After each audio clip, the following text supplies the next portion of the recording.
வணக்கம். நீங்கள் கேட்டுக்கொண்டிருப்பது தமிழ் வானொலி. நான் உங்கள் தோழி. இன்னைக்கு நாம பார்க்க போற கதை தாய்க்கு பின் தாரம். வாங்க கதைய ஆரம்பிக்கலாம். அருணாச்சலம் வீடு விழாக்கோலம் பூண்டிருந்தது. ஆம், அவரின் ஒரே மகன் பிரபாகரனுக்கு இன்று பெண் பார்க்க போகிறார்கள். இது பிரபாகரன் பார்க்க போகும் 15வது பெண். முதலாக பெண் பார்க்க போகும்போது தனக்கானவளாக தன்னவளாக வரப்போகிறவளை பார்க்க போகிறோம் என்ற ஒரு இனம் புரியாத இன்பத்தில் பிரபாகரன் கிளம்பினான். ஆனால் இன்று அவனுக்குள் எந்தவித உணர்ச்சியும் இல்லை, எதிர்பார்ப்பும் இல்லை. அம்மா அப்பாவின் விருப்பத்திற்காக பெண் பார்க்க கிளம்பிக் கொண்டு இருக்கிறான். அவனின் அம்மா உமா மகேஸ்வரி பரபரப்பாக இருந்தாள். தாம்பூலத்தட்டில் எல்லாம் எடுத்து வைத்து கொண்டு இருந்தாள். நொடிக்கு 2 முறை இந்த வரன் முடிந்துவிட வேண்டும், நல்லதாக நடக்க வேண்டும் என்று அவளின் இஷ்ட தெய்வமான மீனாட்சி அம்மனை வேண்டிக் கொண்டே வேலைகளை பார்த்து கொண்டு இருந்தாள். அப்பொழுது அங்கு அருணாச்சலம் வந்தார். உமா, எல்லாத்தையும் எடுத்து வச்சிட்டியா? அப்புறம் அங்க போய் மறந்துட்டேன்னு சொல்லக்கூடாது. கொஞ்ச நேரம் சும்மா இருங்க. சும்மா தொணன்னு பேசிக்கிட்டே இருந்தா எனக்கு கவனம் மாறும். நான் எதையாவது மறந்துடுவேன். நான் எல்லாத்தையும் எடுத்து வச்சிட்டு வரேன் என்று உமா சொன்னதும் எதுவும் பேசாமல் அருணாச்சலம் அமைதியாக நின்றார். அப்பொழுது அங்கு அவர்களின் ஒரே செல்வ மகள் தேவி வந்தாள். அம்மா, எல்லாத்தையும் எடுத்து வச்சிட்டியா? அப்புறம் அங்க போய் மறந்துட்டேன்னு சொல்லக்கூடாது என்று அப்பாவை போல் மகளும் கேட்க உமா நிமிர்ந்து முறைத்தாள். தேவிக்கு ஒன்றும் புரியவில்லை. அப்பாவை பார்த்தாள். அமைதியா இரு, எதுவும் பேசாத என்று சைகை காட்டினார். ஆனால் தேவிக்கு ஒன்றும் புரியவில்லை. திருவென்று முழித்து கொண்டிருந்தாள். அப்பொழுது அங்கு அவளின் கணவன் பாலா வந்தான். என்ன தேவி, நீ இப்படி தொணன்னு கேள்வி கேட்டுக்கிட்டு நச்சரிச்சுக்கிட்டே இருந்தா மறக்காம என்ன பண்ணும்? கொஞ்ச நேரம் அமைதியா இரு, அத்தை எல்லாத்தையும் கரெக்டா எடுத்து வைப்பாங்க. அப்படி சொல்லுங்க மாப்ள, உங்களுக்கு புரிஞ்சது கூட நான் பெத்ததுக்கு புரியல என்று சொல்லிவிட்டு தேவியையும் அருணாச்சலத்தையும் பார்த்து முறைத்துவிட்டு மீண்டும் வேலைகளில் மும்முரமானாள் உமா. பின் தேவி பிரபாகரனின் அறைக்குள் நுழைந்தாள். பின்னாலேயே பாலாவும் நுழைந்தான். பிரபாகரனை பார்த்து கேட்டான். என்ன பிரபா, நீ இன்னும் ரெடியாகாம இருக்க? போங்க மாமா, எனக்கு கடுப்பா இருக்கு. என்னடா இப்படி சொல்ற? எவ்வளவு அருமையான சான்ஸு! என்ன மாமா சொல்றீங்க? ஆமாம் பிரபா, பெத்தவங்க முன்னாடி பொண்ண சைட்டடிக்கிறது எவ்வளவு பெரிய அருமையான சான்ஸு என்று பாலா சொல்லவும் தேவி அவனை செல்லமாக அடித்தாள். பின் சொன்னாள், என்ன பேச்சு இதெல்லாம்? இல்ல தேவி, நான் என்ன சொல்ல வரேன்னா, இது வரைக்கும் 14 பொண்ணுங்கள பிரபா பாத்துட்டான். இப்ப பார்க்க போறது 15வது பொண்ணு. கொடுத்து வச்சவேன் பிரபா இந்த மாதிரி விதவிதமா பொண்ணுங்கள பெரியவங்க முன்னாடி சைட்டடிக்கிறான். ஆனா என்ன பாரு, ஒரே ஒரு தரம்தான் உன்னை பொண்ணு பார்த்தேன், கட்டி வச்சுட்டாங்க. நான் கொடுத்து வச்சது அவ்வளவுதான். ஐய, ரொம்பத்தான். துரைக்கு இப்படியெல்லாம் ஆசை இருக்கோ? வீட்டுக்கு வாங்க, நல்லா கவனிக்கிறேன். ஏன் இங்க கவனிக்க மாட்டியா என்று கேட்டு தேவியை பார்த்து கண்ணடித்தான் பாலா. ஐயோ சும்மா இருங்க, தம்பி இருக்கான் என்று தேவி சொல்லிக்கொண்டே தம்பி பிரபாவை பார்த்தாள். அவன் முகத்தில் சந்தோஷமே இல்லை. இவர்கள் பேசியதை அவன் கவனிக்கவே இல்லை. ஜன்னல் வழியாக வெளியில் தெரிந்த மரம் செடிகொடிகளை வெறித்து பார்த்து கொண்டு இருந்தான். இதுவே சாதாரண நாளாக இருந்தால் மாமா பாலாவோடு சேர்ந்து கலட்டா பண்ணி எல்லோரையும் சிரிக்க வைத்திருப்பான். ஆனால் இன்று மௌனமாக எதிலும் பற்றில்லாமல் இருக்கிறான். அவனை பார்த்து பாலாவும் தேவியும் வருத்தப்பட்டார்கள். அவன் தோளை தொட்டாள் தேவி. பிரபா திரும்பி பார்த்தான். என்னாச்சு பிரபா என்று தேவி கேட்டதும் அவள் கையை பிடித்து கொண்டு பிரபா கேட்டான். அக்கா, நான் பொண்ணு பார்க்க அவசியம் வரணுமா? என்னடா இப்படி கேக்குற? கட்டிக்க போறது நீதானே, பொண்ண நீ பார்க்க வேண்டாமா? கல்யாணமா? எனக்கா? அந்த நம்பிக்கையெல்லாம் எனக்கு என்னைக்கோ போயிடுச்சுக்கா. அப்பா அம்மா கட்டாயத்துக்காகத்தான் நான் கிளம்புறேன். எனக்காக அப்பா அம்மா கிட்ட பேசுக்கா. நீங்க எல்லாரும் பொண்ண பாத்துட்டு வாங்க. ஓகேனா அப்புறம் நான் பொண்ண தனியா பார்த்து பேசுறேன் என்று பிரபா சொன்னதும் தேவியும் பாலாவும் ஒருத்தரை ஒருத்தர் பார்த்து கொண்டார்கள். பின் பாலா கேட்டான், ஏன் பிரபா, பொண்ணு கூட நீ தனியா பேசணுமா? பொண்ணு பார்க்கும்போதே நீங்க கோவில்ல தனியா பேசலாமே.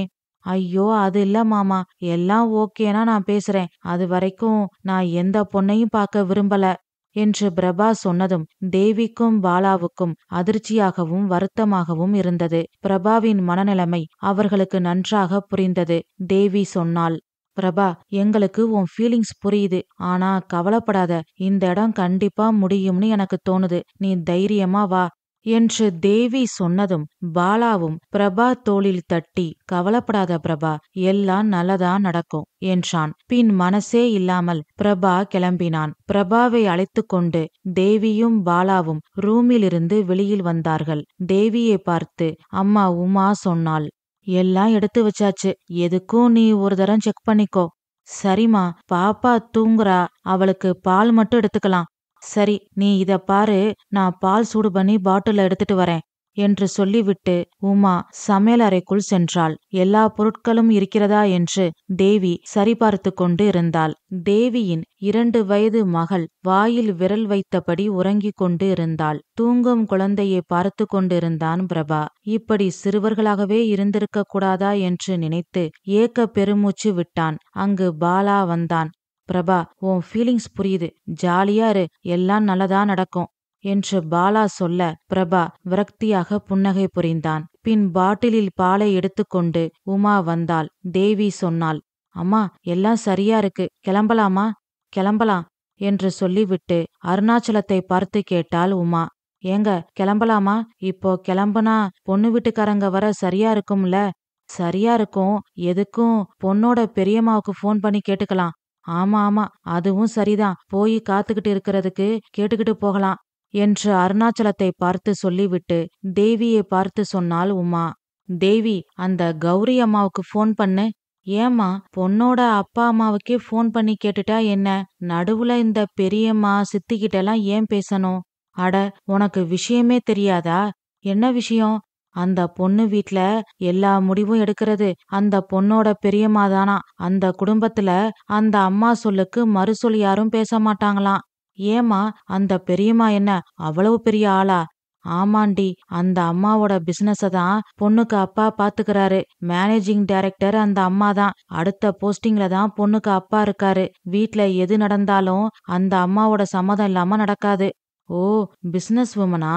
ஆமா உமா, எல்லாரு வாழ்க்கையிலயும் போட்டி பொறாம அதிகம். அதுலயும் பிசினஸ் உலகத்துல போட்டி பொறாம இன்னும் கொஞ்சம் அதிகமாவே இருக்கும். அத அந்த பெரியம்மா தனியா நின்னு சமாளிச்சு வெற்றிகரமா பிசினஸ் நடத்துறாங்கன்னா சும்மாவா?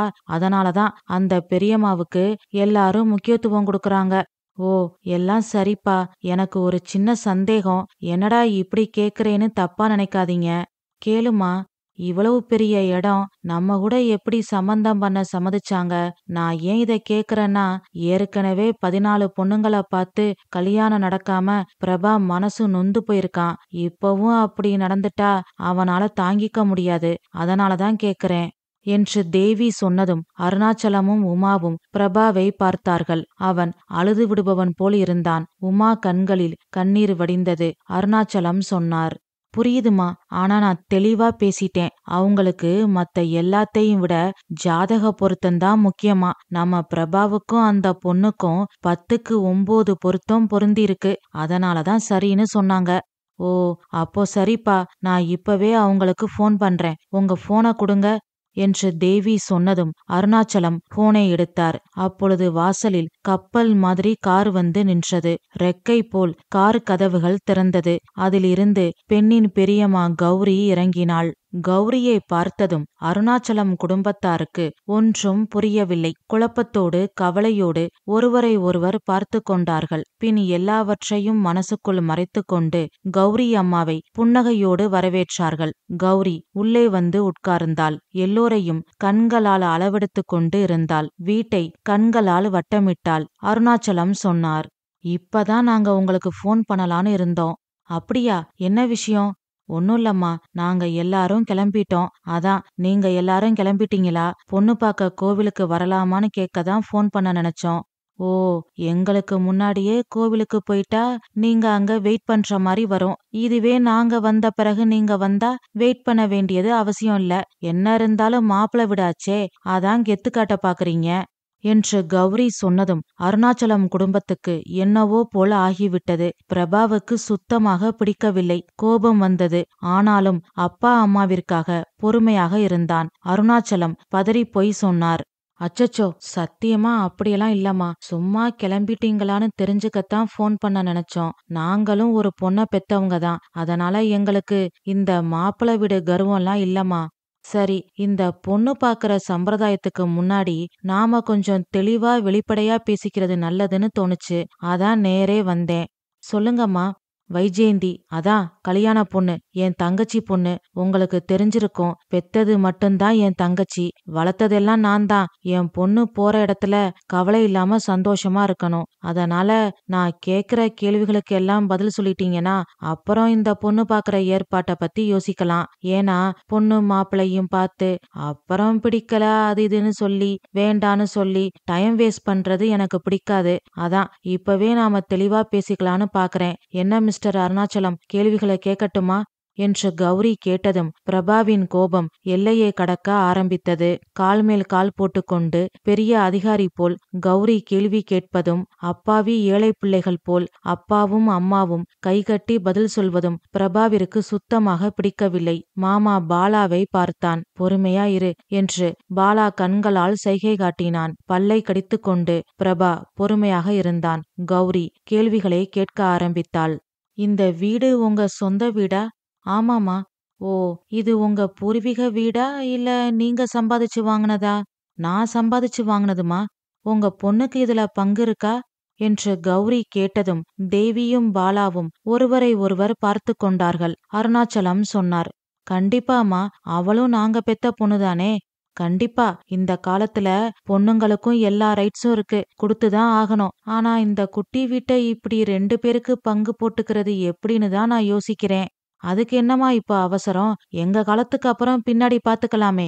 என்ன சொல்றீங்க மிஸ்டர் அருணாச்சலம்? உங்க காலத்துக்கு அப்புறம் என் பொண்ணு இந்த குருவி கூட்டுக்கு பங்கு கேட்டு உங்க மககிட்ட வந்து நிக்கணுமா? சான்ஸே இல்ல. அப்போ இப்பவே சொத்தை பிரிக்க சொல்றீங்களா என்று அருணாச்சலம் கேட்டதும் தேவியும் பிரபாவும் அப்பா என்று ஒரு சேர கத்தினார்கள். கௌரி திரும்பி பார்த்தாள். இப்ப ஏன் கத்துறீங்க? என்னவோ பேசக்கூடாத பேசின மாதிரி என்று கௌரி கேட்டதும் தேவியின் பொறுமை எல்லையை கடந்தது. தேவி பேசப் போனாள். அதற்குள் அவளை தடுத்து உமா சொன்னாள். எங்க பிள்ளைங்களை இதுவரைக்கும் நாங்க பிரிச்சு பார்த்ததே இல்ல, இனிமேலும் பார்க்க மாட்டோம். நீங்க என்ன கேட்கணும்னு நினைக்கிறீங்களோ அதை தாராளமா கேளுங்க. ஆல்ரைட், ஓகே மிஸ்டர் அருணாச்சலம், நீங்க என்ன வேலை பாக்குறீங்க? நான் பிரைவேட் கம்பெனில வேலை பாக்குறேன். இன்னும் 2 வருஷத்துல ரிட்டையர் ஆயிருவேன். ஓ, உங்களுக்கு பென்ஷன் வருமா? பிரைவேட் கம்பெனி வருமானு தெரியல. ஓ, அப்போ ரிட்டையர் ஆன பிறகு உங்க செலவுக்கு என்ன பண்ணுவீங்க என்று கௌரி கேட்டதும் பிரபா பொறுமை இழந்து பேசினான். அதான் குத்துக்கல் மாதிரி பையன் நான் இருக்கேனே, அப்புறம் என்ன, அவங்கள நான் பார்த்துப்பேன்.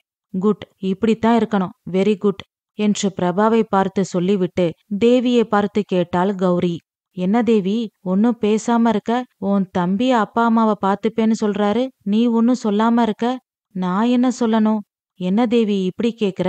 இப்பதானே உங்க அம்மா சொன்னாங்க நாங்க எங்க பிள்ளைகளை பிரிச்சு பார்த்தது இல்லைன்னு. அப்போ நீயும் உன் தம்பி மாதிரி உங்க அப்பா அம்மாவை பாத்துக்கணும்ல என்று கௌரி கேட்டதும் தேவியும் பாலாவும் ஒருவரை ஒருவர் பார்த்து கொண்டார்கள். அருணாச்சலத்தின் கோபம் அதிகமானது. ஆத்திரத்தோடு சொன்னார். கௌரிமா, பொண்ண கொடுத்த இடத்துல எப்படி நடந்துக்கணும்னு எங்களுக்கு தெரியும். உங்களுக்கு என்ன தேவையோ அதை மட்டும் கேளுங்க. ஏன் அருணாச்சலம் கோவப்படுறீங்க? நீங்க சொன்ன பதிலுக்குத்தான் நான் கேள்வி கேட்டேன். உங்களை பொறுத்த வரைக்கும் இந்த வீடு உங்க பொண்ணு பையன் 2 பேருக்கும். உங்க பையனுக்குன்னு தனி வீடு கிடையாது. நாளைக்கு நீங்க ரிட்டையர் ஆனதும் மகன் காசுல வாழ போறீங்க. உங்க பையன் என் பொண்ணோட தனி குடுத்தனம் பண்ண வரமாட்டாரு. அதே சமயம் உங்க மக மாப்பிள்ளைகிட்ட இருந்து காசு பணம் வாங்கிக்க மாட்டீங்க. ஆனா சொத்தை மட்டும் 2 பேருக்கும் உரிமை இருக்குன்னு பிரிச்சு கொடுப்பீங்க. அப்போ வரவு மட்டும் உங்க பொண்ணுக்கு, வரவும் செலவும் சேர்த்து உங்க பையனுக்கு, தனி குடுத்தனமும் இல்ல.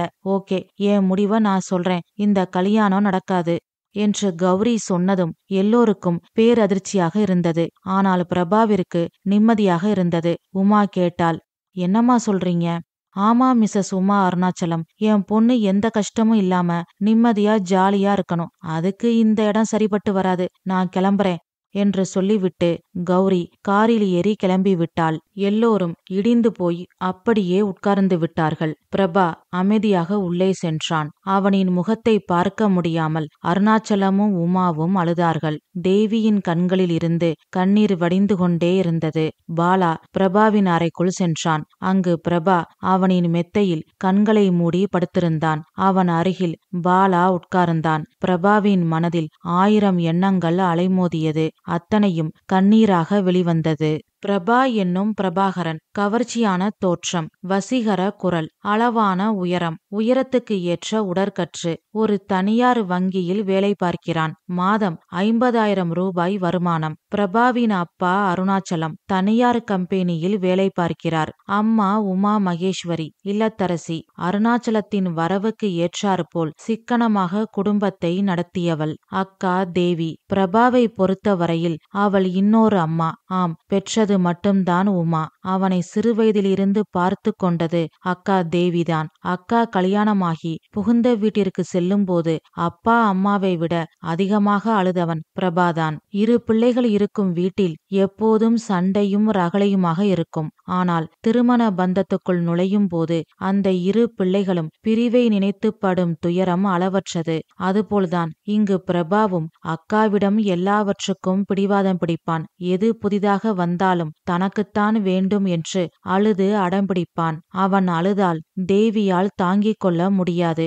உடனே கொடுத்து விடுவாள். இப்படி தம்பியை மகன் போல் பார்த்து கொண்டவள்தான் தேவி.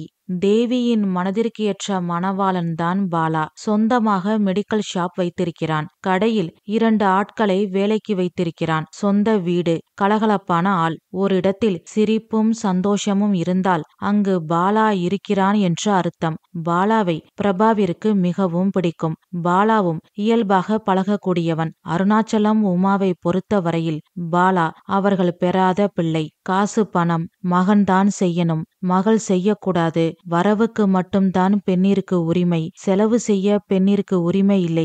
இப்படி தேவியும் பாலாவும் சிறுபிள்ளைத்தனமாக என்றுமே நினைத்ததில்லை. பாலாவிற்கு அவனின் அப்பா அம்மா எப்படியோ அப்படியேதான் தேவியின் அப்பாவும் அம்மாவும். அதே போல்தான் தேவியும் அவளின் மாமனார் மாமியாரை வேற்று மனிதர்களாக இந்நாள் வரை அவள் நினைத்ததே இல்லை. தேவி பாலாவிற்கு ஒரு மகள், பேர் நந்தினி. இந்த பேரை வைத்தது கூட பிரபாதான். அக்கா மகள் என்றால் பிரபாவிற்கு உயிர். அருணாச்சலமும் உமாவும் சிக்கனமாக குடும்பத்தை நடத்தி கொஞ்சம் கொஞ்சமாக பணம் சேர்த்து இந்த வீட்டை கட்டினார்கள். நிறைவான வாழ்க்கை. பிரபாவின் குடும்பம் ஒரு அழகான குருவிக்கூடு. புதிதாக வரும் மருமகள் அந்த கூட்டில் கல்லை விட்டு எரிந்து கலைத்துவிடக்கூடாது என்பதுதான் பிரபாவின் பயமே. ஆனால் அவன் பயந்தது போலவே நடந்தது. ஆம், அவன் பார்த்த பெண்கள் அனைவரும் கேட்ட கேள்விகள், எதிர்பார்ப்புகள் எல்லாம் ஏறக்குறைய ஒரே மாதிரிதான் இருந்தது.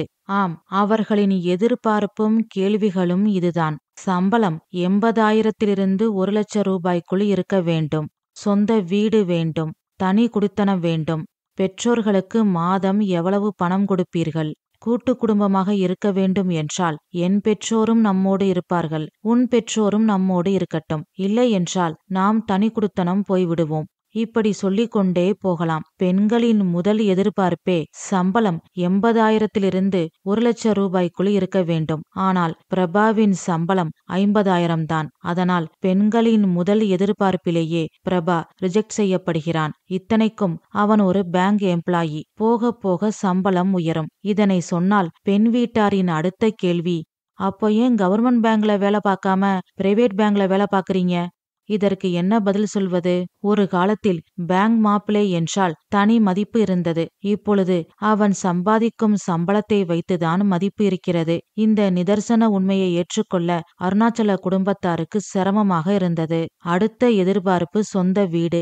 அதுவும் இஎம்ஐ இல்லாமல் இருக்க வேண்டும். ஒரு ஆண் சம்பாதித்து கடன் இல்லாமல் சொந்த வீடு வாங்கித்தான் திருமணம் செய்து கொள்ள வேண்டும் என்றால் அது அவனின் 60ஆம் கல்யாணமாகத்தான் இருக்கும். இதனை புரிந்து கொள்ள எந்த பெண்களும் முன்வருவதில்லை. அடுத்த எதிர்பார்ப்புத்தான் பிரபாவால் தாங்கிக் கொள்ள முடியாத ஒன்று, தனி குடித்தனம். அவன் கல்யாணமே செய்து கொள்ளாமல் இருந்தாலும் இருப்பானே தவிர ஒரு நாளும் தனி குடித்தனத்திற்கு சம்மதிக்க மாட்டான். இதனாலேயே பல பெண்களால் பிரபா ரிஜெக்ட் செய்யப்பட்டான். இப்படி ஏதோ ஒரு சில காரணங்களால் அவனின் திருமணம் திருமணம் தள்ளிக்கொண்டே போனது. அதனால் அவன் பெண் பார்ப்பது, கல்யாணம் என்ற அனைத்தையும் வெறுத்து விட்டான். வேண்டா வெறுப்பாகத்தான் அப்பா அம்மாவிற்காக பெண் பார்க்க கிளம்பினான். ஆனால் அதற்குள் பெண்ணின் பெரியம்மா வீட்டிற்கு வந்து கோடீஸ்வரன் நிகழ்ச்சி போல் நான் ரெடி, நீங்க ரெடியா என்று கேள்விகளை கேட்டு மனதை ரணமாக்கிவிட்டு சென்று விட்டாள். நல்ல வேளை, எது எப்படியோ அலைச்சல் மிச்சம். மயிலாப்பூர் கபாலீஸ்வரர் கோவிலுக்கு சென்று அங்கு அந்த அம்மா 1008 கேள்விகள் கேட்டு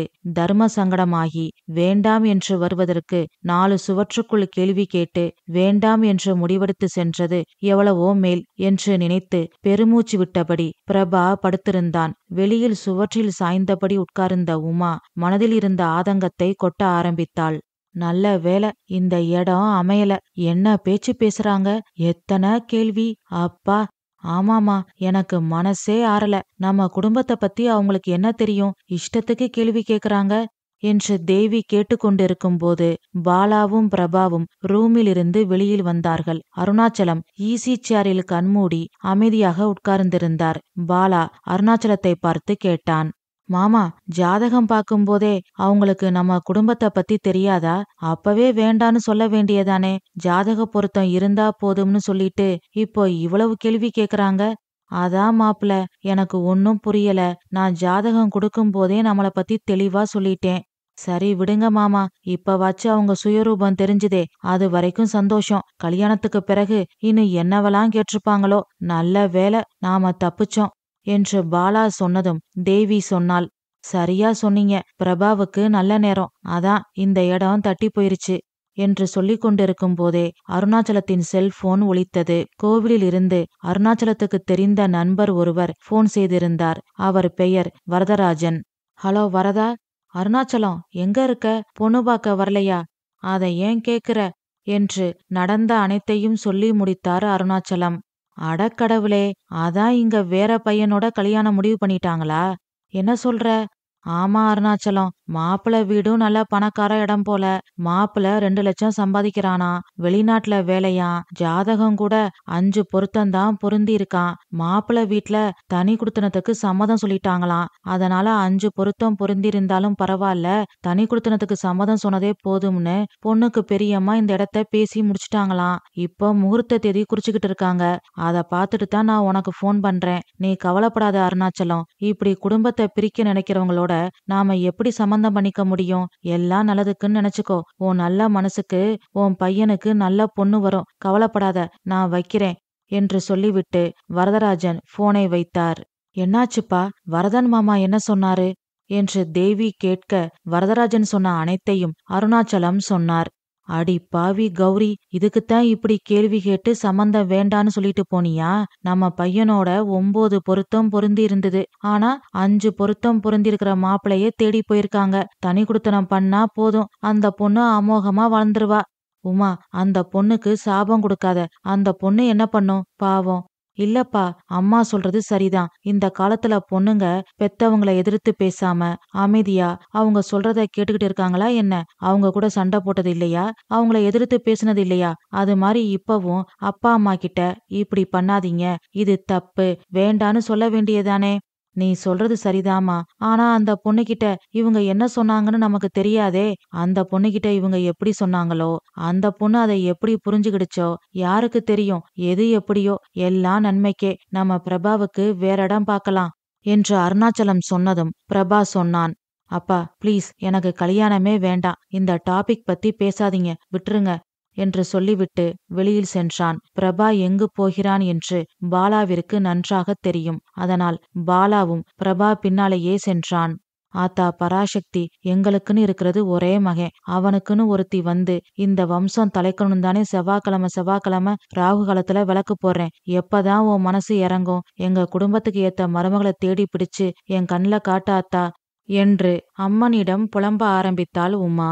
பிரபாவிற்கு 30 வயது. 26 வயதிலிருந்து பிரபாவிற்கு பெண் பார்க்கிறார்கள். இந்த 4 வருடத்தில் இதுபோல் புலம்பலும் அழுகையும் அந்த வீட்டில் நிறைய நடந்துவிட்டது. அப்பொழுதெல்லாம் அந்த வீட்டையும் பிரபாவையும் பழையபடி கலகலப்பாக மாற்றுவது பாலாதான். இப்பொழுதும் அதே முயற்சியில் ஈடுபடத்தான் பிரபாவை நோக்கி பாலா சென்று கொண்டிருக்கிறான். பிரபாவிற்கு மனம் சரியில்லை என்றால் அந்த ஊரில் உள்ள பார்க்கில் போய் அமைதியாக உட்கார்ந்து விடுவான். அதனால் பாலா பிரபாவை தேடிக்கொண்டு பார்க்கிற்கு வந்தான். அங்கு மூலையில் மரத்தின் அடியிலிருந்த பெஞ்சில் பிரபா உட்கார்ந்திருந்தான். அவன் அருகில் பாலா உட்கார்ந்தான். பிரபாவின் தோளை தொட்டான் பாலா. பிரபா திரும்பி பாலாவை பார்த்தான். அவன் கண்கள் கலங்கியிருந்தது. ஏய் பிரபா, என்னது இது, சின்ன பிள்ளை மாதிரி? இல்ல மாமா, முடியல, எனக்கு கல்யாணமே வேண்டாம். அப்படி சொல்லாத பிரபா, இனிமே உனக்குன்னு ஒருத்தி பிறக்க போறதில்ல. ஏற்கனவே பிறந்து வளர்ந்திருப்பா. அவளை நாம தேடி கண்டுபிடிக்கணும், அவ்வளவுதான். நீங்க ரொம்ப ஈஸியா சொல்லிட்டீங்க. ஆனா பிராக்டிக்கலா பார்த்தா ரொம்ப கஷ்டம் மாமா. முடியாதுன்னு எதுவும் இல்ல பிரபா. இன்னாருக்கு இன்னாருன்னு கடவுள் ஏற்கனவே முடிச்சு போட்டு வச்சிருப்பாரு. அந்தந்த நேரம் வரும்போது எல்லாம் தானா நடக்கும் என்று பாலா சொன்னதும் எதுவும் பேசாமல் பிரபா அமைதியாக இருந்தான். பாலா மேலும் சொன்னான். பிரபா, சார்லி சாப்ளின் என்ன சொல்லிருக்காரு தெரியுமா? வாழ்க்கைய க்ளோஸ்அப்ல வச்சு பார்த்தா ரொம்ப டிராஜடியா இருக்கும். அதே வாழ்க்கைய கொஞ்சம் தூரமா வச்சு பார்த்தா காமெடியா இருக்கும் அப்படின்னு சொல்லிருக்காரு. எதுவுமே நாம பாக்குற கண்ணோட்டத்துலதான் இருக்கு. நீ ஒரு பழமொழி கேள்விப்பட்டிருக்கியா? பட்ட காலிலே படும், கெட்ட குடியே கெடும்னு. ஏன் அடிபட்ட காலையே திரும்ப அடிபடுது? ஏன் கஷ்டப்படுறவங்க தொடர்ந்து கஷ்டப்பட்டுக்கிட்டே இருக்காங்க? இந்த கேள்விக்கு பதில் தெரியுமா என்று கேட்ட பாலாவை பிரபா பார்த்தான். அந்த கேள்விக்கான பதிலை தெரிந்து கொள்ள வேண்டும் என்ற ஆர்வம் அவன் கண்களில் தெரிந்தது. பாலா சிரித்துக்கொண்டே பதில் சொன்னான். அடிபட்ட காலை பார்க்கும்போதெல்லாம் திரும்பி அடிபட்டுருமோ அப்படின்ற பயம் நம்ம ஆள் மனசுல இருந்துகிட்டே இருக்கும். கடைசியில அடிபட்டுரும். நினைச்சேன், அது மாதிரியே நடந்துருச்சு அப்படின்னு சொல்லுவோம். அதே மாதிரி கஷ்டப்படுறவங்க எப்போ பார்த்தாலும் கஷ்டத்தை பத்தியே பேசிக்கிட்டு இருப்பாங்க. அப்போ மறுபடியும் மறுபடியும் கஷ்டம்தான் வரும். நம்ம மனசு எதை அதிகமா நினைக்குதோ அதுதான் நடக்கும். அது மாதிரி இந்த பொண்ணும் கண்டிஷன் போடுவா, இந்த பொண்ணும் செட் ஆகாது அப்படின்ற பயம் உனக்குள்ள வந்துருச்சு. அதனால அது அப்படியே நடக்குது. நீ பாசிட்டிவா திங்க் பண்ணு, எல்லாம் நல்லதா நடக்கும். நீங்க சொல்றதெல்லாம் சரிதான். ஆனா இந்த காலத்துல பொண்ணுங்களும் அவங்க வீட்ல கேக்குற கண்டிஷனும் நியாயமா? இதுதாண்டா முற்பகல் செய்யின் பிற்பகல் விளையும் என்று சொன்ன பாலாவை ஒன்றும் புரியாமல் பார்த்தான் பிரபா. அவன் தோளை தொட்டு பாலா சொன்னான். ஆமாம் பிரபா, ஒரு காலத்துல மாப்பிள்ளை வீட்டுக்காரங்க என்னென்ன கண்டிஷன்ஸ் எல்லாம் போட்டாங்க. எவ்வளவு கேள்விகள். பாடத் தெரியுமா, ஆடத் தெரியுமா, வேலைக்கு போகுமா, பணம் காசு சீர்வரிசை அது இதுன்னு எவ்வளவு கண்டிஷன்ஸ், எத்தனை கேள்விகள். இப்போ பொண்ணுங்க டர்ன், அதான் திருப்பி வச்சு செய்யறாங்க. இருந்தாலும் இன்னும் சில மாப்பிள்ளை வீட்டுக்காரங்க பழையபடி கண்டிஷன்ஸ் போட்டுக்கிட்டு தான் இருக்காங்க. முதல்ல கல்யாணம் அப்படின்றதோட அர்த்தத்தை எல்லாரும் புரிஞ்சுக்கணும். மனப்பொருத்தம் முக்கியம். அது இருந்தா போதும். வாழ்க்கைனா சந்தோஷம் பிரச்சனைகள் எல்லாம் கலந்துதான் இருக்கும். ஏற்றத்தாழ்வுகள் இருக்கும். இன்ப துன்பம் கலந்ததுதான் வாழ்க்கை. எனக்கு எல்லாமே பக்காவா பாதுகாப்பா ரெடியா இருக்கணும். பண பிரச்சனை இருக்கவே கூடாது. என்ஜாய் பண்ணணும், சந்தோஷமா இருக்கணும், பிரச்சனை வரக்கூடாது. அப்படி பாதுகாப்பா இருக்கிற மாதிரியான வாழ்க்கை துணையத்தான் எல்லாரும் தேடுறாங்க. யாருமே கஷ்டப்பட ரெடியா இல்ல. நோகாம நொங்கு திங்கணும். இதுதான் நிறைய பேரோட மனநிலைமை. ரெண்டாவது, இதுல பொண்ணுங்களை மட்டும் குறை சொல்ல முடியாது. இப்போ ஆம்பளை பிள்ளைய பெத்தவங்க என்ன பண்றாங்க? பையன் 12வதுல நல்ல மார்க் எடுத்ததும் ஒன்னு இன்ஜினியர் இல்ல டாக்டருக்கு படிக்க வைக்கிறாங்க. ஏன்னு கேட்டா அப்பதான் உடனே வேலை கிடைக்கும், நல்ல சம்பளம் கிடைக்கும், நல்ல சம்பாதிக்கிற பொண்ணு கிடைப்பா அப்படின்னு பதில் சொல்றாங்க.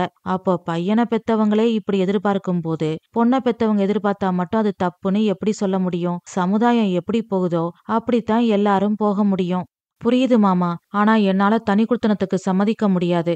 ஓகே பிரபா, எனக்கு உன் ஃபீலிங்ஸ் புரியுது. உனக்கு உன் அப்பா அம்மா எவ்வளவு முக்கியமோ அதே மாதிரிதான் அந்த பொண்ணுக்கு அவங்க அப்பா அம்மா முக்கியம். அப்ப அந்த பொண்ணு மட்டும் எப்படி அவங்க அப்பா அம்மாவை விட்டுட்டு நம்ம வீட்டுக்கு வரும்?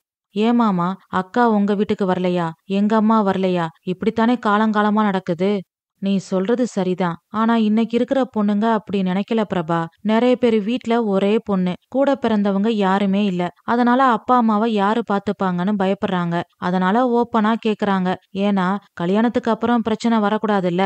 சரி மாமா, அப்ப பொண்ணு வீட்டுக்காரங்க கேக்குறது எல்லாம் சரியா? ஒரு பையன் சொந்த வீடு வாங்கி செட்டில் ஆன பிறகுதான் கல்யாணம் பண்ணிக்கணும்னா எப்படி மாமா? இதெல்லாம் சாத்தியமா?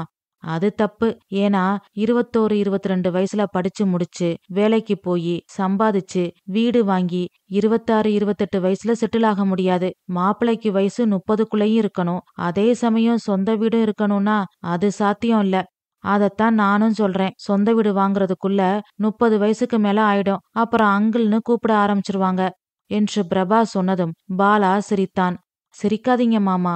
சரி பிரபா, எனக்கு புரியுது. நல்ல பொண்ணா உனக்கு வருவா. எனக்கு நம்பிக்கை இருக்கு. கவலைப்படாத. பாசிட்டிவா திங்க் பண்ணு. எல்லாம் நல்லதா நடக்கும் என்று சொல்லி பிரபாவை வீட்டிற்கு அழைத்து வந்தான் பாலா. மணி இரவு 7க்கு மேல் ஆகிவிட்டது. அருணாச்சலம் ஈசி சேரில் உட்கார்ந்திருந்தார். உமா அதே இடத்தில் சுவற்றில் சாய்ந்தபடி உட்கார்ந்திருந்தாள். தேவி குழந்தைக்கு சாப்பாடு ஊட்டிக் கொண்டு இருந்தாள். பாலாவும் பிரபாவும் வந்தார்கள். பாலா கேட்டான், தேவி சாப்பாடு ரெடியா?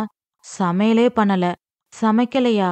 ஆமா, இங்க யாருக்குமே மனசு சரியா இல்ல. இதுல எப்படி வேலை பாக்குறது? எந்த வேலையும் ஓடல.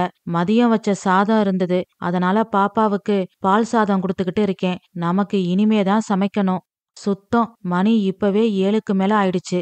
மதியம் வேற கிளம்புற அவசரத்துல ஒழுங்கா சாப்பிடல. பசி உயிர் போகுது. சரி, நான் ஆர்டர் பண்றேன் என்று சொல்லிவிட்டு வேகமாக மொபைலை எடுத்து யார் யாருக்கு என்னென்ன வேண்டும் என்று கேட்டு ஆர்டர் செய்தான். பின் பாலா சொன்னான், சாப்பாடு ஆர்டர் பண்ணியாச்சு. இன்னும் கொஞ்ச நேரத்துல வந்துரும். தயவு செஞ்சு நான் சொல்றத கேளுங்க. கவலைப்பட்டுக்கிட்டே இருந்தா எதுவும் மாறாது. இனி நடக்க வேண்டியத பாப்போம். இனிமே அவங்க சொன்னாங்க இவங்க சொன்னாங்கன்னு எல்லாம் பொண்ணு பார்க்க போக வேண்டாம். முதல்ல ஜாதகம் பாப்போம். அப்புறம் நம்மள யாராவது பொண்ணு வீட்டுக்கு போய் தெளிவா பேசிடுவோம். அவங்க எதிர்பார்ப்பு என்னன்னு தெரிஞ்சுப்போம். அப்புறம் எல்லாம் ஓகேனா பிரபாவும் அந்த பொண்ணும் மீட் பண்ணட்டும். சும்மா அலைஞ்சு அவமானப்பட வேண்டாம். இனி எல்லாம் நல்லதா நடக்கும். கவலைப்படாம வேலைய பாருங்க என்று சொன்னதும் அருணாச்சலம் உமா முகத்தில் தெளிவு பிறந்தது. எழுந்து முகம் கழுவி விட்டு ஃப்ரெஷ் ஆகி சாப்பிட வந்தார்கள். ஆர்டர் செய்த சாப்பாடு வந்துவிட்டது.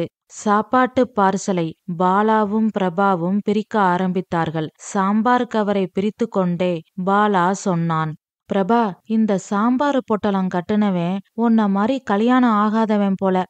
எப்படி மாமா சொல்றீங்க?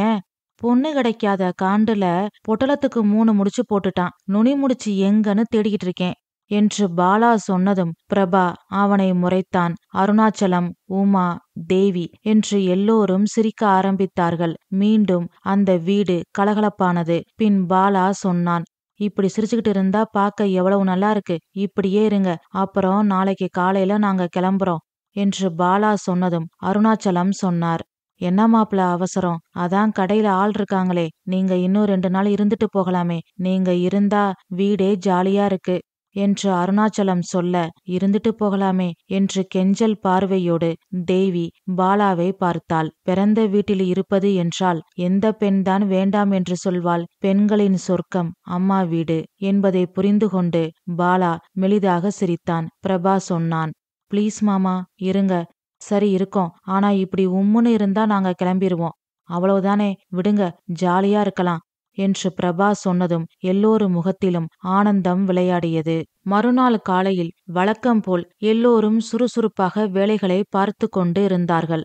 பாலா பால்கனியில் உட்கார்ந்து பேப்பர் படித்து கொண்டு இருந்தான். பிரபா உடற்பயிற்சி செய்து கொண்டு இருந்தான். வாக்கிங் போய்விட்டு அப்பொழுதுதான் அருணாச்சலம் வந்தார். உமா வழக்கம் போல் பூஜைகளை முடித்துவிட்டு காஃபி போட்டுக்கொண்டு இருந்தாள். அப்பொழுது இடியாப்பம் விற்பவனின் குரல் கேட்டது. வேகமாக பாத்திரத்தை எடுத்துக்கொண்டு தேவி ஓடி வந்தாள். இடியாப்பம் விற்பவனை காணவில்லை. பாலாவை பார்த்து கேட்டாள், ஏங்க, இடியாப்பம் விக்கிறவன் குரல் கேட்டுச்சே, நீங்க பாத்தீங்களா?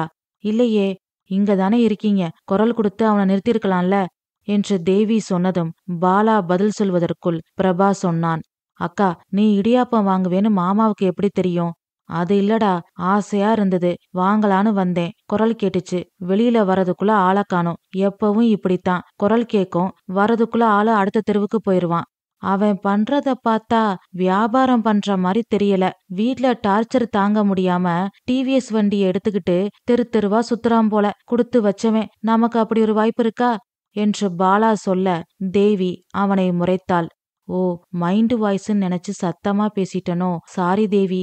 என்று அசடு வழிந்ததும் எல்லோரும் சிரித்து விட்டார்கள். இப்படியே யதார்த்தத்தை கொஞ்சம் கொஞ்சமாக ஏற்றுக்கொண்டு கஷ்டங்களை மறந்து கடந்து நிகழ்கால வாழ்க்கைக்கு தங்களை தயார்படுத்திக் கொள்ள ஆரம்பித்தார்கள். நாட்கள் ஓடியது. ஒருவேளை அரசாங்க உத்தியோகமாக இருந்தால் தன்னை கல்யாணம் செய்து கொள்ள பெண்கள் முன் வருவார்களோ என்று பிரபா நினைத்தான். அதனால் டிஎன்பிசி கோச்சிங் சென்டர் போய் படிக்கலாம் என்று முடிவெடுத்தான். அதனை முதலில் அக்கா தேவியிடமும் மாமா பாலாவிடமும் சொன்னான். அவர்கள் சம்மதிக்க பின் அப்பா அம்மாவிடம் சொன்னான். அவர்களும் சரி என்றார்கள். அதனால் எவ்வளவு ஃபீஸ், பேங்கில் வேலை பார்ப்பதால் எந்த டைமிங்கில் கிளாஸிற்கு வர வேண்டும் என்றெல்லாம் விசாரிக்க கோச்சிங் சென்டருக்கு கிளம்பினான். அப்படி போகும் வழியில் எதிர்பாராத விதமாக பிரபாவுக்கு விபத்து நேர்ந்து விட்டது. பலத்த காயம். அவனை ஒரு பெண் மருத்துவமனையில் சேர்த்தாள். அவனின் செல்போனில் இருந்து நம்பர் எடுத்து அவர்கள் வீட்டிற்கு தகவல் சொன்னாள். அருணாச்சலமும் உமாவும் பதறி துடித்து விட்டார்கள். உடனே மகள் மாப்பிளைக்கு போன் செய்தார்கள். தேவியும் பாலாவும் மருத்துவமனைக்கு கிளம்பினார்கள். அவர்கள் வருவதற்குள் பிரபாவின் நிலைமை மோசமானது. உடனடியாக ஆபரேஷன் செய்ய வேண்டும். பிரபாவை அட்மிட் செய்த பெண்ணிடம் மருத்துவர் விசாரித்தார். உங்க பேர் என்னம்மா? கிரண் சார். கிரண், பேஷண்ட்டுக்கு நீங்க என்ன வேணும்? அவர் யாருன்னே எனக்கு தெரியாது சார். நான் டிஎன்பிசி கோச்சிங் சென்டர்ல வேலை பார்க்கறேன். கிளாஸ் முடிச்சுட்டு வெளியில வந்தேன். அப்போ திடீர்னு பயங்கர சத்தம். திரும்பி பார்த்தா இவர் ஆக்சிடென்ட் ஆகி சுயநினைவே இல்லாம இருந்தாரு. இவர் மீது மோதின காரு அங்கேயே இருக்கு. அந்த காரை ஓட்டிட்டு வந்தவருக்கு பெருசா அடி இல்ல. நான் உடனே ஆம்புலன்ஸ்க்கு போன் பண்ணேன். போலீஸுக்கும் போன் பண்ணேன். போலீஸ் வந்து செக் பண்ணாங்க. ஆம்புலன்ஸும் வந்துருச்சு. என்ன பேஷண்ட் கூட போலீஸ் தான் அனுப்பி வச்சாங்க. ஓ, இப்போ பேஷண்டோட நிலைமை கொஞ்சம் மோசமா இருக்கு. அவருக்கு ஆபரேஷன் பண்ணணும். அப்போ பண்ணுங்க டாக்டர். இல்லம்மா, பேஷண்டோட சொந்தக்காரங்க கையெழுத்து போடணும். ஹாஸ்பிட்டல்ல பணம் கட்டணும். சார், நான் கையெழுத்து போடுறேன். ஆனா பணம் என்கிட்ட இல்ல. ஒரு நிமிஷம் இருங்க சார். அவங்க அப்பாவுக்கு இப்பதான் போன் பண்ணி பேசினேன். திரும்பி போன் போட்டு தரேன். நீங்க பேசுங்க டாக்டர். சரிம்மா, சீக்கிரம் போன் போட்டு கொடு என்று டாக்டர் சொல்ல கிரண் மீண்டும் அருணாச்சலத்திற்கு போன் பண்ணினாள். அருணாச்சலம் கண்ணீரோடு போனை அட்டன் செய்தார். ஹலோ சார், உங்க பையனை ஹாஸ்பிட்டல் அட்மிட் பண்ணேன்ல, நான் தான் பேசுறேன். சொல்லுமா, என் பையன் எப்படி இருக்கான்? டாக்டர் உங்ககிட்ட பேசணும்னு சொன்னாரு. டாக்டர் கிட்ட கொடுக்கறேன் என்று சொல்லிவிட்டு கிரண் போனை டாக்டரிடம் கொடுத்தாள். அருணாச்சலத்திடம் டாக்டர் எல்லாவற்றையும் சொன்னார். எல்லாவற்றையும் கேட்டுவிட்டு பதறி துடித்து போனார் அருணாச்சலம். பின் சொன்னார், சார், எவ்வளவு செலவானாலும் பரவாயில்ல. என் பையனை காப்பாத்துங்க. நாங்க ஹாஸ்பிட்டலுக்கு வந்துகிட்டே இருக்கோம். வந்ததும் பணத்தை கட்டிடுறோம். நீங்க ஆபரேஷனை ஸ்டார்ட் பண்ணுங்க. ஓகே சார் என்று சொல்லிவிட்டு டாக்டர் போனை கிரணிடம் கொடுத்தார். ஹலோ சார், பதட்டப்படாதீங்க. உங்க பையனுக்கு ஒன்னும் ஆகாது. நீங்க வர வரைக்கும் நான் இங்கதான் இருப்பேன். நீங்க பார்த்து பத்திரமா வாங்க. ரொம்ப நன்றிமா, நீ நல்லா இருப்ப என்று சொல்லிவிட்டு போனை வைத்தார் அருணாச்சலம். ஆபரேஷனுக்கான ஏற்பாடுகள் நடந்தது. விபத்தில் நிறைய ரத்தம் போனதால் பிரபாவிற்கு ரத்தம் தேவைப்பட்டது. அவனின் ரத்தம் அரிய வகை பிரிவை சார்ந்தது. ஹாஸ்பிட்டலில் ஸ்டாக் இல்லை. அதனால் நர்ஸ் கிரணிடம் வந்தாள். மேடம், ரத்தம் தேவைப்படுது. அவரோடது அரிய வகை ரத்தம் கிடைக்கிறது கஷ்டம். உங்களுக்கு தெரிஞ்சவங்க யாராவது அந்த ரத்த பிரிவை சேர்ந்தவங்களா இருந்தா உடனே ஹாஸ்பிட்டலுக்கு வர சொல்லுங்க. ஓ, அவரோட பிளட் குரூப் என்ன என்று கிரண் கேட்க நர்ஸ் பிரபாவின் பிளட் குரூப்பை சொன்னாள். சிஸ்டர், என்னோடதும் அதே பிளட் குரூப் தான். நான் தரேன். Thank God. இப்பவே டாக்டர் கிட்ட சொல்றேன் என்று சொல்லிவிட்டு நர்ஸ் சென்றாள். பிறகு டாக்டர் வந்து கிரணின் ரத்தத்தை பரிசோதித்தார். இரண்டும் ஒன்று என்று உறுதியானதும் கிரனை ரத்தம் கொடுக்க அனுமதித்தார். கிரண் ரத்தம் கொடுத்ததும் பிரபாவின் ஆபரேஷன் ஸ்டார்ட் ஆனது. கிரண் ரத்தம் கொடுத்துவிட்டு வெளியில் வரவும் பிரபாவின் குடும்பத்தார்கள் வரவும் சரியாக இருந்தது. பிரபாகரன் என்ற அருணாச்சலம் திக்கி திணறி ரிசப்ஷனில் விசாரிக்க கிரண் அவர்களை பார்த்து விட்டாள். சார் என்று சொல்லி கைகாட்டினாள். எல்லோரும் கிரண் அருகே வந்து விட்டார்கள். அம்மாடி, என் மகன் எப்படி இருக்கான் என்று கண்ணீர் மல்க உமா கேட்டாள். பயப்படாதீங்கம்மா, நல்லா இருக்காரு. ஆபரேஷன் நடக்குது. கவலைப்படாம தைரியமா இருங்க என்றாள் கிரண். பிறகு தேவி, பாலா, அருணாச்சலம், உமா எல்லோரும் பதட்டமாக இருந்தார்கள். கண்ணீர் வடிந்து கொண்டே இருந்தது. 1 மணி நேரம் கழித்து ஆபரேஷன் தியேட்டரில் இருந்து டாக்டர் வெளியில் வந்தார். டாக்டர், என் பையன் எப்படி இருக்கான்? நீங்க? நான் தான் பிரபாவோட அப்பா அருணாச்சலம். உங்க கூட போன்ல பேசினேனே. மிஸ்டர் அருணாச்சலம், கவலைப்படாதீங்க. உங்க பையன் நல்லா இருக்காரு. மயக்கத்துல இருக்காரு. கொஞ்ச நேரத்துல ரூமுக்கு மாத்திருவாங்க. அப்புறம் நீங்க அவரை பார்க்கலாம். ரொம்ப நன்றி டாக்டர் என்று கையெடுத்து கும்பிட்டு உமா அழுக ஆரம்பித்தாள். எனக்கு எதுக்குமா நன்றி? நான் என் கடமையத்தான் செஞ்சேன். நன்றிய இந்த நிக்கிறாங்களே கிரண், இவங்களுக்கு சொல்லுங்க. இவங்க தான் உங்க பையனை சரியான நேரத்துல அட்மிட் பண்ணி ரத்தமும் கொடுத்திருக்காங்க. உங்க பிள்ளை பிழைச்சதுக்கு இவங்க தான் முக்கிய காரணம் என்று சொல்லிவிட்டு டாக்டர் சென்றார். தேவியும் உமாவும் கிரண் காலில் விழுகப் போனார்கள். ஐயோ, என்னங்க நீங்க? மனுஷனுக்கு மனுஷன் இது கூட செய்யலைனா எப்படிங்க? இப்படி சொல்லவே பெரிய மனசு வேணும். நீங்க செஞ்சும் காட்டிட்டீங்க. எங்க உயிரே என் தம்பி பிரபாதான். நீங்க அவன் உயிரை மீட்டு கொடுத்து எங்க எல்லா உயிரையும் காப்பாத்திட்டீங்க. நாங்க என்னைக்கும் உங்களை மறக்க மாட்டோம். ரொம்ப நன்றி என்று கிரண் கையை பிடித்து கொண்டு தேவி சொன்னாள். பரவாயில்ல, இருக்கட்டும், நான் கிளம்புறேன். லேட் ஆயிடுச்சு. நான் நாளைக்கு வந்து பாக்குறேன் என்று கிரண் சொன்னதும் அவள் கையை பிடித்து கண்களில் வைத்துக்கொண்டு உமா அழுதாள். நான் கும்புற அம்மன் தான் ஓ ரூபத்துல வந்து என் பிள்ளைய காப்பாத்திருக்கு. நீ நல்லா இருக்கணுமா? சரிங்கம்மா, நான் கிளம்புறேன் என்று உமாவை பார்த்து சொல்லிவிட்டு அருணாச்சலத்திடமும் பாலாவிடமும் சொல்லிக்கொண்டு கிரண் அங்கிருந்து கிளம்பினாள். பிரபாவை ரூமுக்கு மாற்றினார்கள். உடலில் கட்டோடு படுத்திருக்கும் மகனை பார்த்து அருணாச்சலமும் உமாவும் கண்ணீர் வடித்தார்கள். தேவியின் கண்களில் கண்ணீர் பெருக்கெடுத்து ஓடியது. கலகலப்பான பாலா செயலிழந்து சிலை போல் நின்றான். நேரம் ஓடியது. பிரபா கண் திறந்தான். தனது அருகில் தனது குடும்பம் இருப்பதை பார்த்தான். மெதுவாக அம்மா என்று அழைத்தான். பிரபாவின் குரல் கேட்டு எல்லோரும் அவன் அருகில் ஓடி வந்தார்கள். பிரபா, இப்போ எப்படி இருக்கு? உனக்கு ஒன்னும் இல்ல, நீ நல்லா இருக்கேன்னு டாக்டர் சொல்லிட்டாரு, தைரியமா இரு என்று எல்லோரும் அவனுக்கு ஆறுதலும் நம்பிக்கையும் கொடுத்தார்கள். டாக்டர் வந்து பிரபாவை பரிசோதித்தார். பின் சொன்னார், பயப்பட வேண்டாம், சூப்பரா இருக்காரு. 4 நாள் அப்சர்வேஷன்ல இருக்கட்டும், அப்புறம் நீங்க அவரை வீட்டுக்கு கூட்டிட்டு போகலாம் என்று சொல்லிவிட்டு டாக்டர் சென்றார். பின் பிரபா கேட்டான், என்னை யாரு இங்க அட்மிட் பண்ணது என்று பிரபா கேட்டதும் நடந்த எல்லாவற்றையும் பாலா சொன்னான். பாலா சொன்னதை கேட்டதிலிருந்து கிரணை பார்க்க வேண்டும் என்ற ஆவல் பிரபாவுக்குள்ள அதிகமானது. மறுநாள் காலையில் கிரண் வந்தாள். அருணாச்சலம் குடும்பத்தார் அவளை வரவேற்றார்கள். பிரபாவை பார்க்க சென்றாள். முதல் பார்வையிலேயே பிரபாவின் மனதில் இவள்தான் உன்னவள் என்ற குரல் கேட்டது. இதுவரை எவ்வளவோ பெண்களை பார்த்திருக்கிறான். ஆனால் அவன் மனம் இப்படி அவனிடம் சொல்லியதே இல்லை. முதல் முறையாக ஒரு புதுவிதமான அனுபவத்தை உணர்ந்தான். ஹலோ சார், எப்படி இருக்கீங்க? நல்லா இருக்கேன். ரொம்ப தேங்க்ஸ் மேடம். பரவாயில்ல, இதுக்கு எதுக்கு தேங்க்ஸ் எல்லாம்? இல்ல மேடம், எனக்கென்னு இருக்கிறவங்க மத்தியில தானா முன் வந்து என் உயிரை காப்பாத்திருக்கீங்க. இத நான் என்னைக்கும் மறக்க மாட்டேன். பரவாயில்ல சார். அப்புறம் டாக்டர் என்ன சொன்னாங்க? 4 நாள் கழிச்சு வீட்டுக்கு போகலான்னு சொன்னாங்க. ஓ சூப்பர் சார். நீங்க தப்பா நினைக்கலைனா ஒன்னு சொல்லட்டுமா மேடம்? சொல்லுங்க சார். என்ன சாருன்னுலாம் கூப்பிட வேண்டாம், பிரபான்னு கூப்பிடுங்க. அப்போ நீங்களும் என்ன மேடம்னு கூப்பிடாதீங்க, கிரண்னு கூப்பிடுங்க என்று கிரண் சொல்ல பிரபா சிரித்தான். கிரணும் சிரித்தாள். அப்பொழுது அங்கு பிரபாவின் குடும்பத்தார் உள்ளே வந்தார்கள். உமா கிரணை பார்த்து கேட்டாள், நீ வேலைக்கு போறியாமா? ஆமாமா, நான் டிஎன்பிசி கோச்சிங் சென்டர்ல வேலை பார்க்கறேன் என்று கிரண் சொன்னதும் பிரபா வேகமாக குறுக்கிட்டு கேட்டான், ஓ, டிஎன்பிசி கோச்சிங் சென்டர்ல வேலை பார்க்கறீங்களா? நான் கோச்சிங் சென்டர்ல சேரதுக்காகத்தான் டீட்டெயில்ஸ் விசாரிக்க வந்தேன். அப்போதான் ஆக்சிடென்ட் ஆயிடுச்சு. ஓ, அங்க டேர்னிங் இருக்கு பிரபா. ஆப்போசிட்ல வரவங்க வேகமாத்தான் வருவாங்க. நாம தான் பார்த்து போகணும் என்று கிரண் சொன்னதும் தேவி சொன்னாள், நல்லா சொல்லுங்க கிரண், எல்லாத்துலயும் அவசரம்.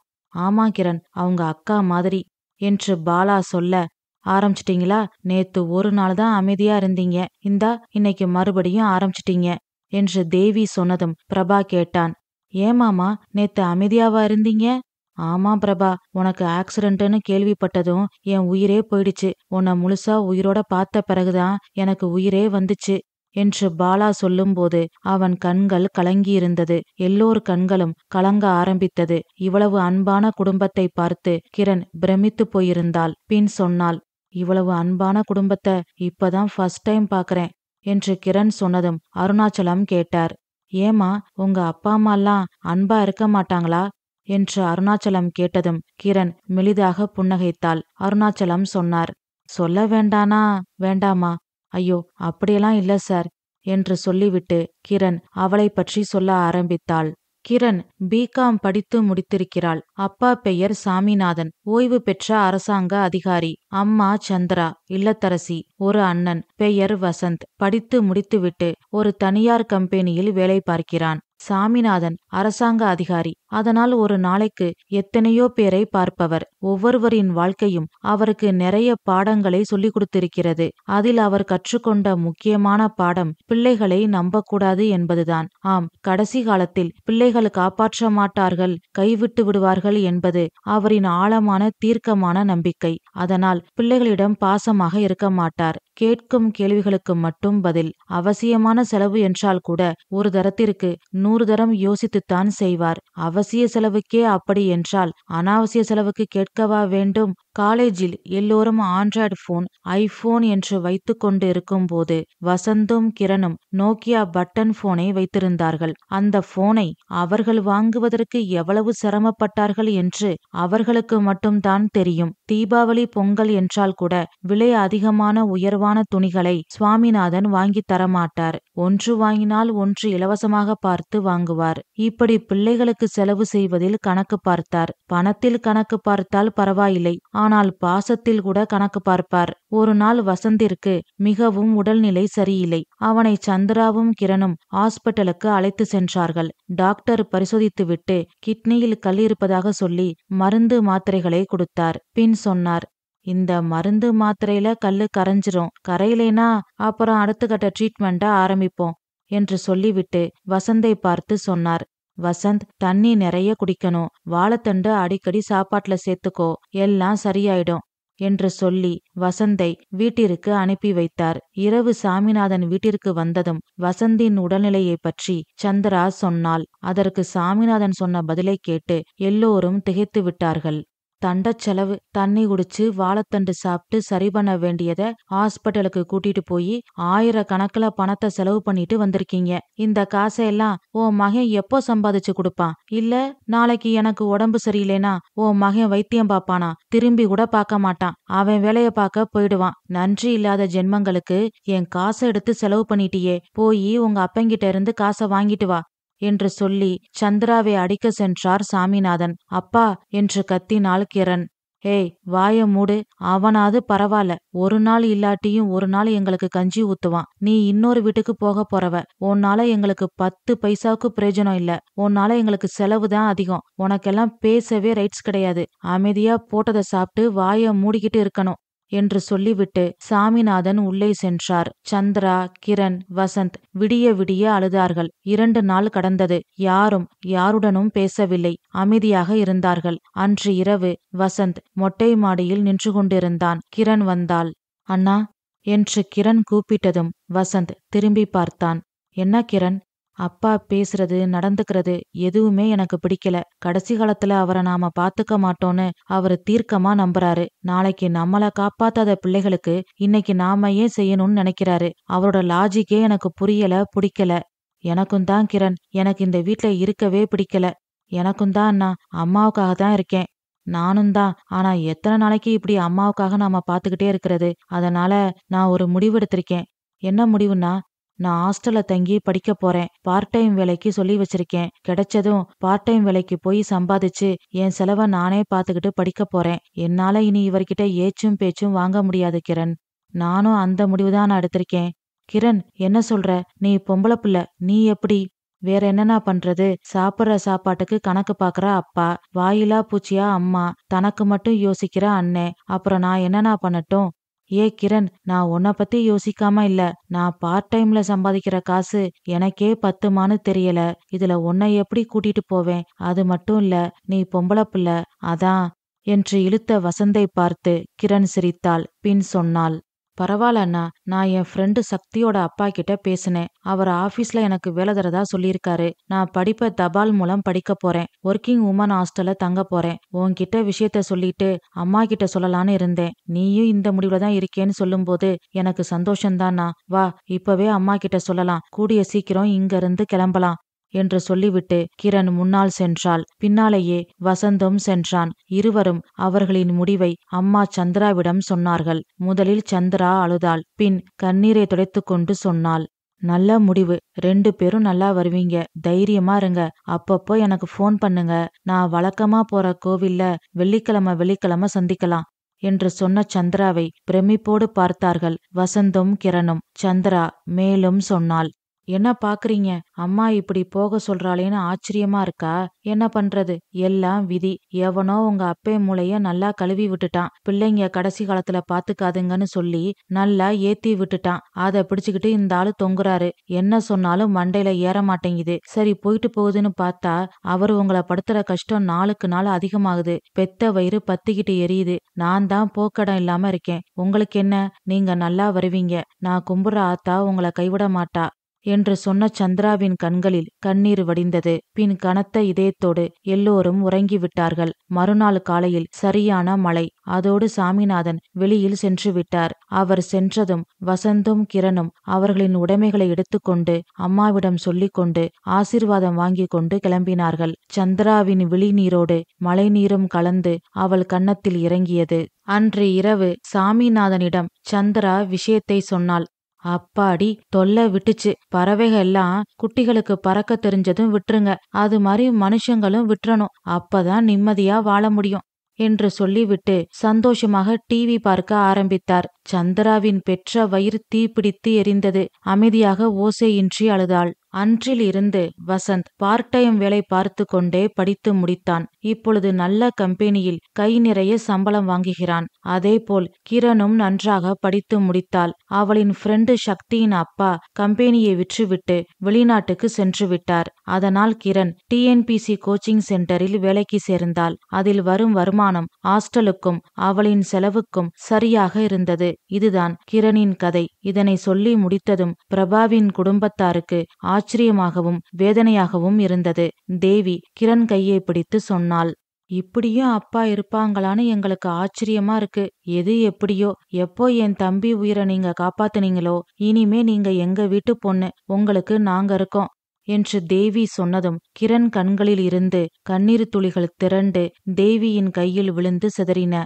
ஐயோ, இதுக்கு எதுக்கு அழுகுறீங்க? சந்தோஷமா இருங்க, நாங்க எல்லாரும் இருக்கோம் என்று தேவி சொன்னதும் கிரண் மெதுவாக புன்னகைத்தாள். கிரணை பார்த்ததுமே பிரபாவிற்கு பிடித்துவிட்டது. இப்பொழுது அவளின் கதையை கேட்ட பிறகு கட்டினால் அவளைத்தான் கட்ட வேண்டும் என்று தீர்க்கமான முடிவை எடுத்துவிட்டான். அவன் கிரணை பார்க்கும் விதத்தில் இருந்தே அவன் மனதில் என்ன இருக்கிறது என்று பாலா புரிந்து கொண்டான். பின் கிரண் எல்லோரிடமும் சொல்லிக்கொண்டு அங்கிருந்து கிளம்பினாள். அதன் பிறகு கிரண் அடிக்கடி அங்கு வந்தாள். அருணாச்சலம் குடும்பத்தோடு அவளும் ஒரு அங்கமானாள். பிரபா குணமானதும் கிரண் வேலை செய்யும் கோச்சிங் சென்டரில் சேர்ந்தான். அங்கு கிரணோடு அதிக நேரத்தை செலவிட்டான். ஆரம்பத்தில் சாதாரணமாக இருந்த பழக்கம் இப்பொழுது கிரண் மனதிலும் காதலாக மாறியிருந்தது. நாட்கள் ஓடியது. அன்று ஞாயிற்றுக்கிழமை. தேவிக்கும் பாலாவுக்கும் போன் செய்து வீட்டிற்கு வரவைத்திருந்தான் பிரபா. அவன் கிரண் விஷயமாகத்தான் பேசப் போகிறான் என்று பாலா ஏற்கனவே கணித்திருந்தான். அவன் கணிப்பு தப்பாகவில்லை. தேவியும் பாலாவும் வந்த பிறகு பிரபா அவனின் விருப்பத்தை சொன்னான். கிரணை விரும்புவதாக சொன்னான். எல்லோருக்கும் சந்தோஷம். ஆனால் எல்லோரு மனதிலும் ஒரு நெருடல். முதலில் உமாதான் அந்த நெருடலை வெளிப்படையாக சொன்னாள். கிரண் நல்ல பொண்ணுதான், இருந்தாலும் அவங்க அப்பா என்று உமா இழுத்ததும் பிரபா சொன்னான். அம்மா, நான் வாழ போறது கிரணோட, அவங்க அப்பா கூட இல்ல. அவங்க அப்பா கூட வாழ்ந்துட்டாலும் விளங்கிரும். காலையில நீ 5 இட்லி சாப்பிட்டிருக்க, காசு எடுத்து வைன்னு கேப்பாரு என்று பாலா சொன்னதும் எல்லோரும் சிரித்தார்கள். அருணாச்சலம் கேட்டார். எல்லாம் சரிதான், ஆனா அவங்க வீட்ல இந்த கல்யாணத்துக்கு சம்மதிப்பாங்களா என்று அருணாச்சலம் கேட்டதும் பாலா சொன்னான். ஐயோ மாமா, உங்களுக்கு கான்செப்டே புரியல. ₹1 கூட செலவில்லாம கிரண் கல்யாணம் நடந்தா முதல்ல சாமிநாதன் தான் சம்மதம் சொல்லுவாரு. நீங்க இன்னும் அவர் கேரக்டரையே புரிஞ்சுக்கல என்று பாலா சத்யராஜ் ஸ்டைலில் சொன்னதும் அருணாச்சலம் உட்பட எல்லோரும் சிரித்து விட்டார்கள். அப்பொழுது பிரபா சிரித்து கொண்டே கேட்டான். அப்போ எல்லாருக்கும் சம்மதமா? நான் கிரண் கிட்ட இத பத்தி பேசவா என்று பிரபா கேட்டதும் எல்லோரும் சம்மதம் சொன்னார்கள். ஆனால் உமா மட்டும் அமைதியாக இருந்தாள். தேவி கேட்டாள். என்னம்மா அமைதியா இருக்க? உனக்கு கிரண பிடிக்கலையா? சேச்ச, கிரண எனக்கு ரொம்ப பிடிக்கும். ஆனா என்ன ஆனா? கொஞ்சம் வெளிப்படையா சொல்லுமா. நம்ம அந்தஸ்தை விட குறைவானவங்க, சீர்வரிசை வராது, அப்பா கஞ்ச பிசினாரி, அம்மாவால தனியா எதுவும் செய்ய முடியாது, அண்ணன் சுயநலவாதி, இப்படிப்பட்ட குடும்பத்திலிருந்து பொண்ணு எடுக்கணுமா? பிரபாவுக்கு என்ன குறைச்சல்? அழகு இல்லையா? படிப்பு இல்லையா? அந்தஸ்து இல்லையா? இப்படி எல்லாம் இருக்கிற என் பிள்ளைக்கு ஒண்ணுமே இல்லாத வீட்ல இருந்தா பொண்ணெடுக்கிறது என்று உமா கேட்டதும் எல்லோரும் திகைத்தார்கள். பின் தேவி பேச ஆரம்பித்தாள். அம்மா, நீ சொல்ற மாதிரி அந்தஸ்தோட, பணம் காசு சீர்வரிசையோட, அப்பா அம்மா நல்லவங்களா பொறுப்பானவங்களா நல்ல குடும்பத்துல இருக்கிற பொண்ணா எத்தனை பொண்ண தம்பிக்கு பார்த்திருப்போம். கடைசியில என்னாச்சு? நாம தான் அவமானப்பட்டு நின்னோம். நாம பார்த்த எல்லாருக்கும் அந்தஸ்து பணம் காசு நிறைய இருந்தது. ஆனா மனசு மட்டும் சின்னதா இருந்தது. கிரண் கிட்ட நீ சொல்ற அந்தஸ்து பணம் காசு எதுவும் இல்ல. ஆனா மனசு பெருசுமா. இந்த காலத்துல பொண்ணு வீட்டுக்காரங்க ரொம்ப கண்டிஷன் போடுறாங்கன்னு சொல்றோம். ஆனாலும் இப்பவும் மாப்பிள்ளை வீட்டுக்காரங்க கண்டிஷன் போடாமலா இருக்கோம். ஏன் இப்ப கூட நீ என்னென்ன எதிர்பார்க்கற, ஆனா பொண்ணு வீட்டுக்காரங்க எதிர்பார்க்கறது மட்டும் தப்பு. அப்படித்தானே? இன்னும் சொல்ல போனா பொண்ணு வீட்டுக்காரங்க தெளிவா ஓப்பனா அவங்க எதிர்பார்ப்புகளை கண்டிஷனை சொல்றாங்க. ஆனா மாப்பிள்ளை வீட்டுக்காரங்க இன்னும் ரகசியமா கண்டிஷன்ஸ வச்சிருக்கோம். இல்லைன்னு சொல்லு பாப்போம் என்று தேவி கேட்க கேட்க உமா அமைதியாக தலைகுனிந்து நின்றாள். பாலா பேச ஆரம்பித்தான். அத்தை, நான் சொல்றேன்னு தப்பா நினைக்காதீங்க.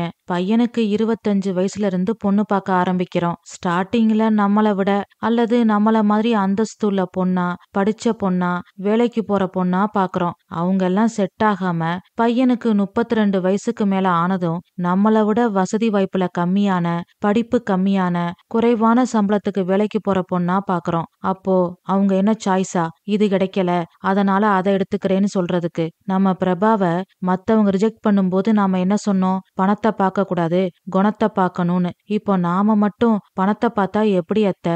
எல்லாத்தையும் விட ஒரு முக்கியமான விஷயம் ஒண்ணு இருக்கு அத்தை என்று பாலா சொன்னதும் எல்லோரும் அவனையே பார்த்தார்கள். பாலா சொன்னான், என்னை பொறுத்த வரைக்கும் கிரண் பிரபாவுக்கு இன்னொரு தாய். பிறக்கும்போது நீங்க அவனுக்கு உயிர் கொடுத்தீங்க.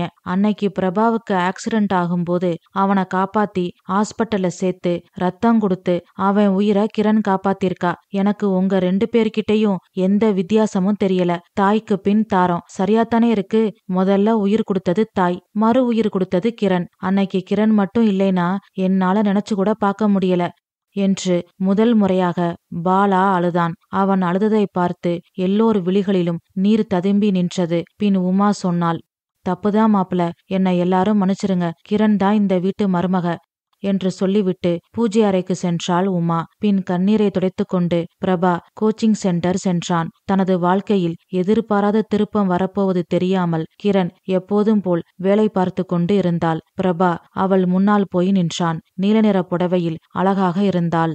ஹாய் பிரபா, உட்காருங்க, வரேன் என்று சொல்லிவிட்டு வேலைகளை கவனித்தாள். அவளுக்கு நேர் எதிரில் கொஞ்சம் தள்ளி உட்கார்ந்து கொண்டு அவளையே வைத்தகன் வாங்காமல் பிரபா பார்த்து கொண்டிருந்தான். கிரணுக்கு உள்ளூர ஏதோ செய்தது. வேலை முடிந்ததும் அவன் அருகில் வந்தாள். என்ன அப்படி பாக்குறீங்க? இந்த சேலையில நீ ரொம்ப அழகா இருக்க என்று பிரபா சொன்னதும் கிரணின் உள்ளத்தில் குயில்கள் கூவத் தொடங்கியது. ஆனாலும் வெளிக்காட்டிக் கொள்ளாமல் கிரண் கேட்டாள், இத சொல்லத்தான் இவ்வளவு தூரம் வந்தீங்களா என்று கிரண் கேட்டதும் பிரபா சிரித்து கொண்டே அவள் அருகில் நெருக்கமாக வந்தான். கிரணுக்கு தொண்டை வறண்டு நாக்கு காய்ந்து போனது. படபடப்பு அதிகமானது. இதமான குரலில் பிரபா சொன்னான், உன்கிட்ட ஒரு விஷயம் கேட்கணும் என்று பிரபா சொன்னதும் கேளுங்க என்று கிரண் திக்கி திணறி சொன்னாள். நாம கல்யாணம் பண்ணிக்கலாமா என்று பிரபா கேட்டதும் கிரணுக்கு ஒரு கணம் மூச்சே நின்றது. அவளின் தொண்டைக்குள் வந்து இதயம் துடித்தது. பேச முடியாமல் தடுமாறினாள். பேந்த பேந்த விழித்தாள். பிரபா மீண்டும் அவள் தோளை தொட்டு கேட்டான், என்ன பிடிச்சிருக்கா? என்ன கல்யாணம் பண்ணிக்க சம்மதமா என்று பிரபா கேட்டதும் கிரண் சுயநினைவுக்கு வந்தவளாக திடுக்கிட்டாள். சில கணங்களாக தடைப்பட்டிருந்த அவளின் ஐம்புலன்கள் மீண்டும் செயல்படத் தொடங்கியது. அதனால் ஓரளவுக்கு பேச முயன்றாள். இருந்தாலும் கோர்வையாக பேச முடியாமல் தடுமாறினாள். எங்க வீட்டை பத்தி உங்களுக்கு நல்லா தெரியும். உங்க வீட்ல இதுக்கு சம்மதிப்பாங்களா என்று ஒருவாறு திக்கி திணறி கேட்டு முடித்தாள். அவளை பார்த்து சிரித்தபடியே பிரபா சொன்னான், எங்க வீட்ல எல்லார்கிட்டையும் சம்மதம் வாங்கிட்டுதான் உன்கிட்ட பேசுறேன். மகாராணி உத்தரவு கொடுத்தா போதும், கல்யாண வேலைகளை ஸ்டார்ட் பண்ணிரலாம் என்று சிரித்து கொண்டே சொன்னான் பிரபா. அவளின் எதிர்காலத்தை நினைத்து அவள் பயந்தது உண்டு. அதை நினைக்கும் போதெல்லாம் கண்ணீர் விழிகளை நிரப்பும். ஆனாலும் அழுதால் கோழைத்தனம் என்று நினைத்து அழுகையை அடக்கி அடக்கி வைத்திருந்தாள். இன்று பிரபா அவனின் விருப்பத்தை சொன்னதும் நீண்ட நாட்களாக அடக்கி வைத்திருந்த கண்ணீர் ஆறாக பெருகி ஓட ஆரம்பித்தது. அவன் தோளில் சாய்ந்து விம்மி விம்மி அழுக ஆரம்பித்தாள். அவளை ஆறுதலாக அணைத்தான் பிரபா. பிறகென்ன, ஒரு சுபயோக சுபதினத்தில் ஊரே மெச்சும்படி கிரண் பிரபா கல்யாணம் சீரும் சிறப்புமாக நடந்தது. தன் குடும்பத்துக்கான அன்பான மருமகளை தேடி கொடுத்த அம்மனுக்கு மனசுக்குள் நன்றி சொல்லிக் கொண்டிருந்தாள் உமா. கதை முடிவுற்றது. இது நான் எழுதின கதை. இந்த கதை உங்களுக்கு பிடிச்சிருக்குன்னு நம்புறேன். மீண்டும் அடுத்த கதையில் சந்திப்போம். நன்றி, வணக்கம்.